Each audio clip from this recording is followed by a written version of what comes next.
Emergenza coronavirus. Ti è salita la febbre? Avverti sintomi quale tosse, mal di gola e raffreddore?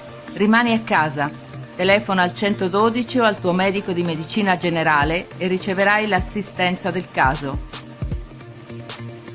Per altre informazioni chiama il numero verde 800 500 300. Coronavirus. Segui alcune semplici misure preventive. Lavati spesso le mani e pulisci le superfici con disinfettanti.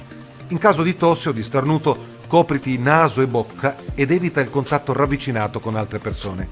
Evita di toccarti occhi, naso e bocca con le mani.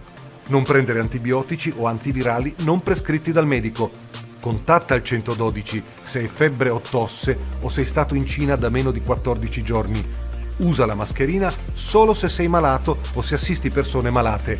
Ricorda che gli animali da compagnia non trasmettono il virus.